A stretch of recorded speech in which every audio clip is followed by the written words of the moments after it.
From musical madness to bizarre mystery gang team-ups, this bunch of TV episodes right here should have all likely done a Fonz. But guess what?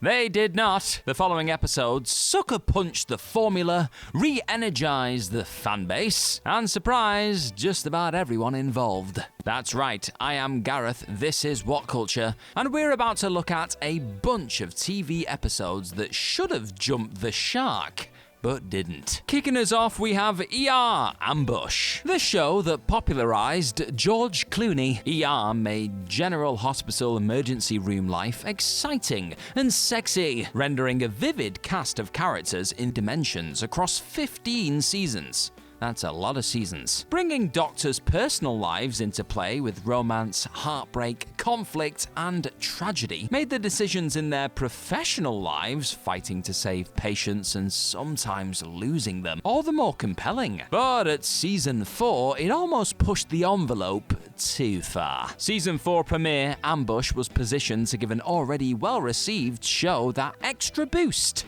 by filming and broadcasting it live. Shot on handheld cameras in a documentary style, from the perspective of a PBS film crew, it provides an unrefined, guerrilla look at what was usually an aesthetically polished show, forcing the cast to work in real time and think on their feet. And rather than just coast by with a rote episode, the writers had head of the ER, David Morgenstern, suffer a heart attack, introduced new surgeon Elizabeth Corday, and going hard on Dr. Green's assault from the previous season. And somehow, it all came together. The live format was plenty excuse for an all-out disaster, but the use of roving handheld cameras added to the uncertainty, making it feel like a whole different show. Now, critics weren't convinced, but audiences absolutely loved it, and the episode became the most-watched season premiere for a drama series.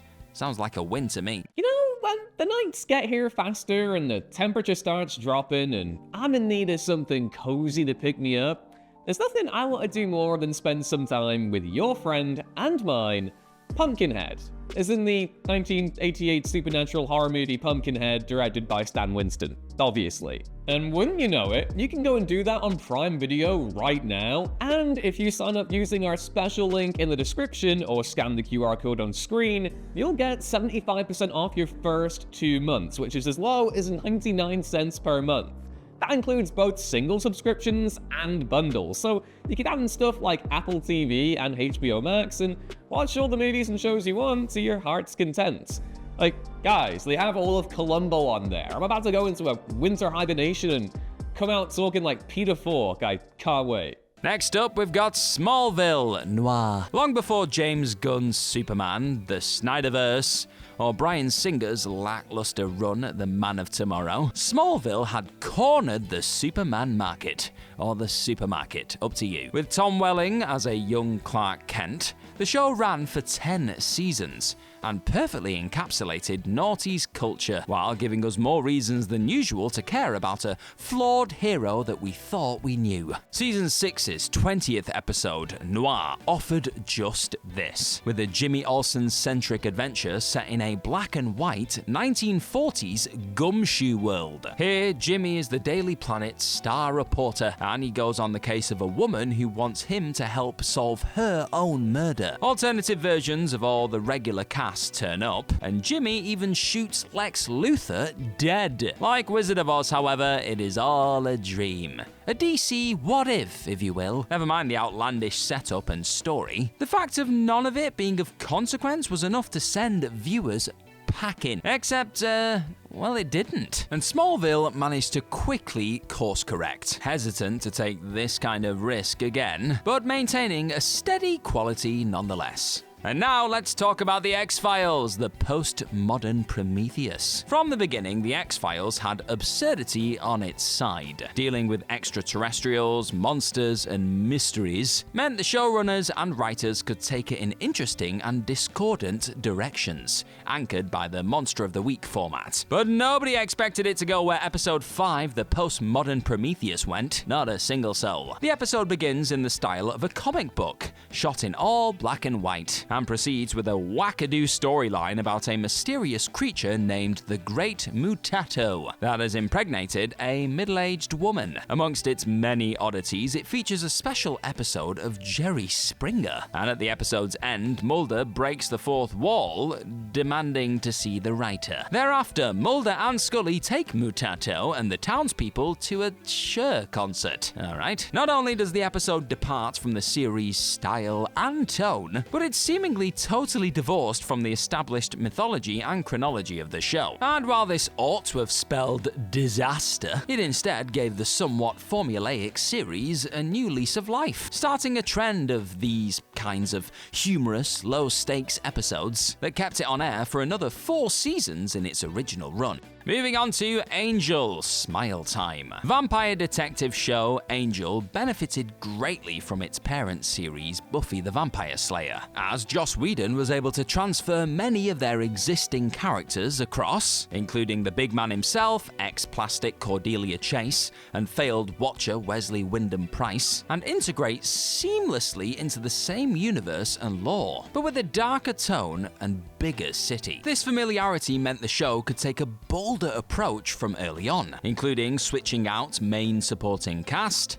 sharing storylines and cameos with Buffy, and throwing the action over to the hellish upside-down world of Pylea in Season 2. By the 5th season, Angel was a known element, outliving Buffy, and continuing on with a revamped format that balanced the monster of the week with an impending apocalypse. But just because the stakes were bigger did not mean it couldn't have some fun, people. Episode 14, Smile Time, arrived over halfway through the season, at a sensitive time for the show if it was gonna stick its landing. And yet, rather than take it easy and pitch a few softballs, Whedon and co. had Angel turned into a puppet by a singing, murdering band of felt-form demons. There are musical numbers, puppet fights, and a lighter approach throughout. And rather than tanking what was left of the show, Smile Time became a fan favorite, and proved that it was still innovative this far in. Yep, turns out everyone liked looking at the wee little puppet man. And here we have Supernatural, Scooby Natural. When Supernatural first hit screens, it was cut from the same cloth as Buffy and The X-Files,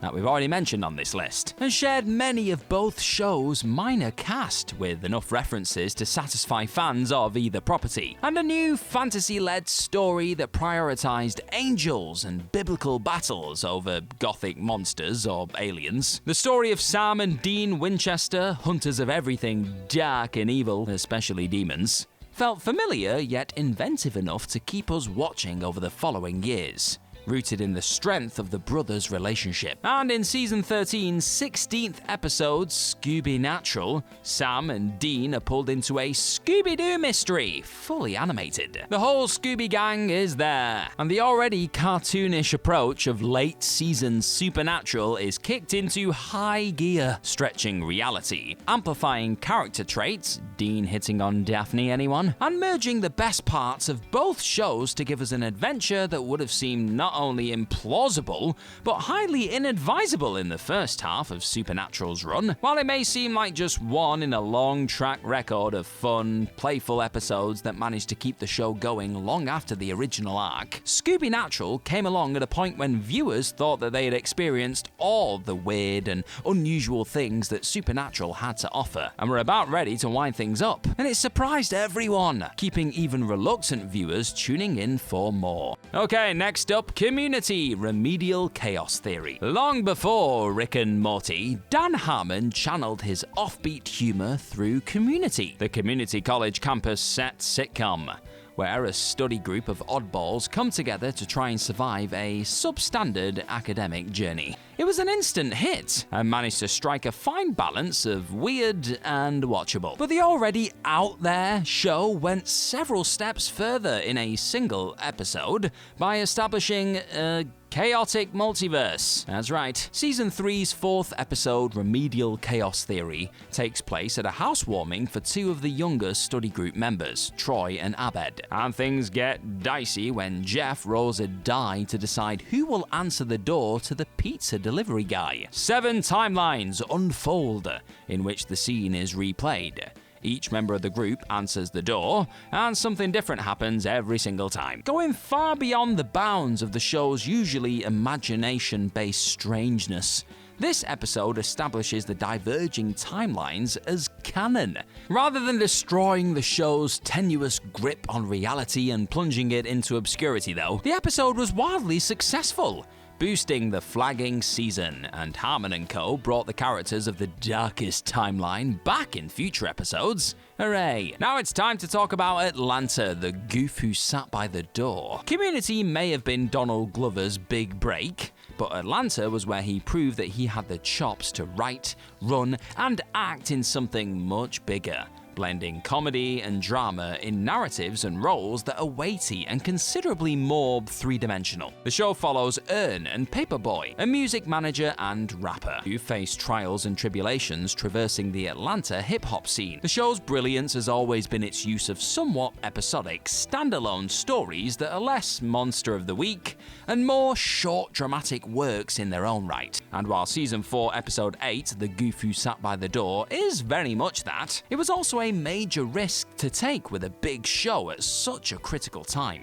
Goof sidesteps Atlanta's main narrative concerns, totally disregarding the series' plotline for a documentary-style episode starring none of the show's usual characters about the fictional Tom Washington, a black man appointed CEO of Disney, who wants to make the blackest movie of all time. Arriving just 2 episodes from the end of the show, this was a very late move into uncharted territory, and could have bombed the whole thing, leaving the series on a sour note. But the element of surprise was its greatest weapon here, capitalizing on an already committed audience to serve up something challenging and unusual, and it won nigh endless praise for doing so. Right, and next we have It's Always Sunny in Philadelphia, Dee Reynolds shaping America's youth. By Season 6, It's Always Sunny in Philadelphia had well and truly found its groove. The exploits of Dee, Dennis, Charlie, Mac, and Frank, heavy drinkers and narcissists all, were well publicized